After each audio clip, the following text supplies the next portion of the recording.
Iraq is descending into chaos, but not for the reasons you're being fed by the politicians and the mainstream media.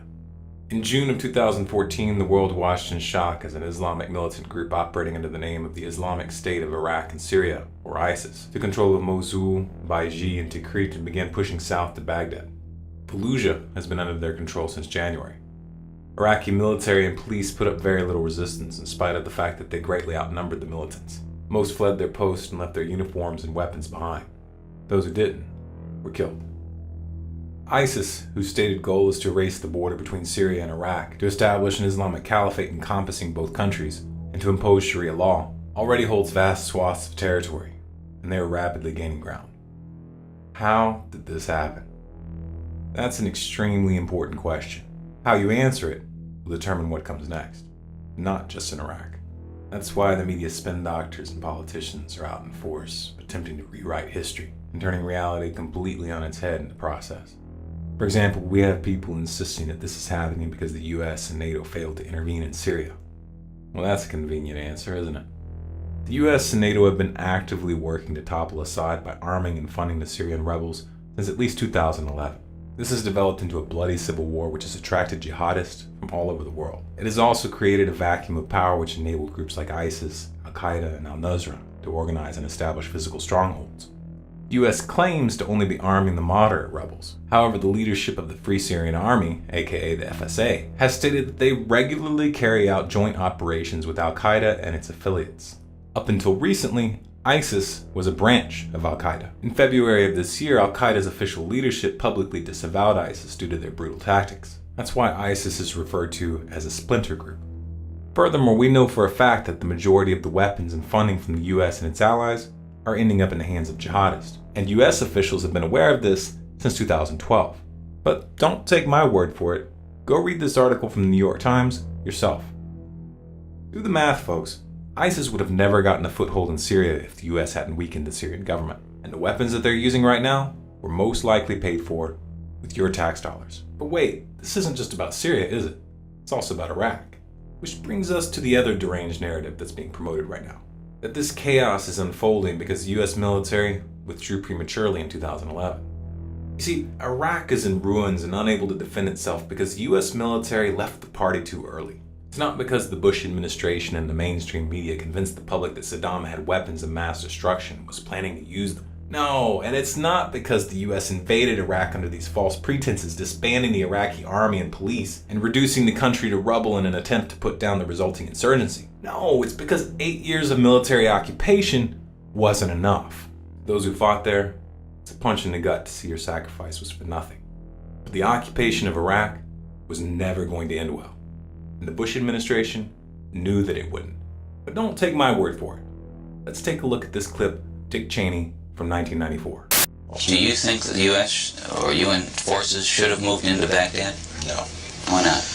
Because if we'd gone to Baghdad, we would have been all alone. There wouldn't have been anybody else with us. It would have been a U.S. occupation of Iraq. None of the Arab forces that were willing to fight with us in Kuwait were willing to invade Iraq. Once you got to Iraq and took it over, and took down Saddam Hussein's government, then what are you going to put in its place? That's a very volatile part of the world, and if you take down the central government in Iraq, you can easily end up seeing pieces of Iraq fly off. Part of it the Syrians would like to have to the west.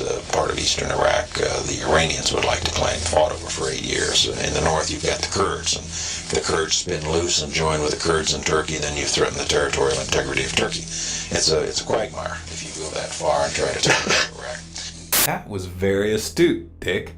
You accurately predicted the mess that you were going to help create in 2003. I would even venture to say that your predictions were more accurate than those who warned against this adventure. I'm impressed. Now you'll notice that the talking heads at the left and the right are both trying to frame this crisis as the fault of the other side. They're both right. Both sides of the aisle have blood on their hands, and this goes way beyond Bush and Obama. The United States has been tinkering in Iraq for a long, long time. In fact, it was the CIA that put Saddam in power in 1963. Don't take my word for it. Go read this article from the New York Times. The US government also backed Saddam in 1980 when he launched a war of aggression against Iran, even though they knew he was using chemical weapons. But again, don't take my word for it. Go read this article by Foreign Policy magazine. Fast forward to 1990. Saddam Hussein was embroiled with Kuwait over oil prices and borders. and he was preparing to take action. Given America's support in the war against Iran, Saddam had no reason to believe that Kuwait would be any different. But just to be sure, he decided to consult with Washington first. On July 25th of 1990, U.S. Ambassador to Iraq, April Glaspie, met with Saddam Hussein. In the meeting, Saddam described his case against Kuwait and told Glaspie that he viewed their activities as an act of military aggression. Glaspie responded by saying, quote, "We have no opinion on Arab-Arab conflicts like your border disagreement with Kuwait." And she reinforced this by saying, "This issue is not associated with America." Naturally, Saddam interpreted this as a green light. And 8 days later, he invaded. Later, when questioned in hearings, Glaspie claimed that though this quote was accurate, she had followed it up by insisting that Iraq settle its dispute nonviolently. Did you say we have no opinion on the Arab-Arab conflicts, like your border disagreement with Kuwait? Yes, that was one part of my sentence. The other part of my sentence was, but we insist that you settle your disputes with Kuwait non-violently. However, that's not what shows up in the transcripts of the conversation released by the New York Times. According to the transcript, what she actually said was, "All that we hope is that these issues are solved quickly." But maybe this was just an innocent diplomatic blunder, right? Well, not quite. As soon as Saddam entered Kuwait, the US government launched a very interesting propaganda campaign to build up public support for a war. They claimed that Iraqi troops were slaughtering little babies by throwing them out of their incubators in hospitals. And they brought in teary-eyed witnesses who testified to having seen the massacre. While I was there, I saw the Iraqi soldiers coming to the hospital with guns. They took the babies out of the incubators. Took the incubators and left the children to die on the cold floor. I myself buried 14 newborn babies that had been taken from their incubators. Kids in incubators, and they were thrown out of the incubators so that Kuwait could be systematically dismantled. Just one little problem. The entire event was fabricated. It never happened.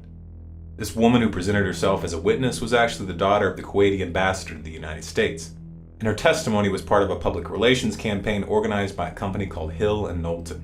Once public support for the war was strong, the incubator story was dropped, never mentioned again. The U.S. invaded Iraq in 1991. During that war, the U.S. military utilized approximately 640,000 pounds of depleted uranium ammunition. Iraq was decimated, but the U.S. left Saddam in power. The war didn't ever really end, though. The U.S. kept Iraq under a draconian sanctions regime that resulted in the deaths of hundreds of thousands of children. Clinton kept those sanctions in place for the entire duration of his presidency, and they knew what was happening. We have heard that 500,000 children have died. I mean, that's more children than died in Hiroshima. And you know, is the price worth it? I think this is a very hard choice, but we think the price is worth it. You know how they say that those who don't know history are destined to repeat it? That's really not an exaggeration. Fast forward to 2003, and the Kuwait incubator story was swapped out for stories of mobile missile silos and yellow cake uranium. And when it turned out that those weapons of mass destruction didn't exist, they acted like it was no big deal. Then of course came Obama, riding in on promises of hope and change. But we saw how Obama toppled Libya in 2011, leaving that nation in utter chaos. We've seen how he's armed and funded the Syrian rebels in an attempt to bring down Assad. Obama is operating from the same playbook. And yes, there is a playbook. About 10 days after 9/11, I went through the Pentagon and I saw Secretary Rumsfeld and Deputy Secretary Wolfowitz. I went downstairs just to say hello to some of the people on the Joint Staff who used to work for me, and one of the generals called me and he said, "Sir, you gotta come in and talk to me a second." I said, "Well, you're too busy." He said, No. He says, "We've made the decision, we're going to war with Iraq." This was on or about the 20th of September. I said, "We're going to war with Iraq, why?" He said, "I don't know." He said, "I guess they don't know what else to do." So I said, "Well, did they find some information connecting Saddam to Al-Qaeda?" He said, No. He says, "There's nothing new that way. They just made the decision to go to war with Iraq." He said, "I guess it's like we don't know what to do about terrorists, but we've got a good military and we can take down governments." And he said, "I guess if the only tool you have is a hammer, every problem has to look like a nail." So I came back to see him a few weeks later, And by that time we were bombing in Afghanistan. I said, are we still going to war with Iraq? And he said, oh, it's worse than that. He said, he reached over on his desk, he picked up a piece of paper. He said, I just got this down from upstairs, meaning the Secretary of Defense's office today. And he said, this is a memo that describes how we're going to take out 7 countries in 5 years, starting with Iraq and then Syria, Lebanon, Libya, Somalia, Sudan, and finishing off Iran. Fortunately, the future is not set in stone. We can influence the outcome, and we already are. We proved that in 2013 when the left and the right dropped their petty bickering and unified against Obama's proposal to use airstrikes against Assad. The pattern of deceit was the same, but this time the people didn't fall for it. The fact that we had the UN investigator Carla Del Ponte come out and say that the Syrian rebels were behind the sarin gas attacks helped. The fact that Putin short-circuited the US diplomatically helped. But the determining factor was the popular resistance, particularly the signs of discontent from within the military. You see, the ruling class is very hesitant to take a nation to war. The people and the military strongly oppose it. That's why the first casualty of war is always the truth. What's going on right now in Iraq is horrific. The ISS is already committing atrocities against civilians on a massive scale. Inexplicably, the Obama administration did not provide Iraq with immediate air support, even after the fall of Mosul. I say inexplicably not because I support airstrikes, but because on June 12th, the US military conducted its second drone strike this month in Pakistan. Why would Obama refuse to act in Iraq when civilians are being massacred, while employing drones in Pakistan without hesitation? I'll tell you why. Because the outrage over the atrocities that the ISS is committing may be enough to provide the US government with a backdoor into Syria. You see, it turns out that Obama is considering airstrikes, but not just in Iraq. He wants to extend those strikes into Syria as well. Well, that's convenient, isn't it?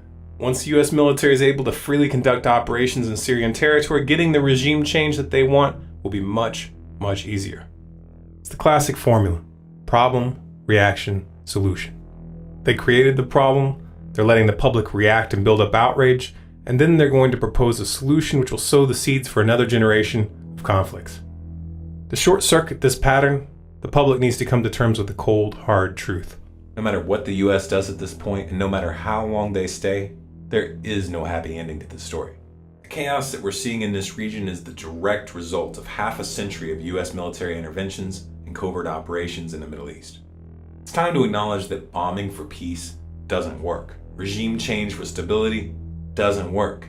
And you can't fix a mistake by repeating it over and over and over.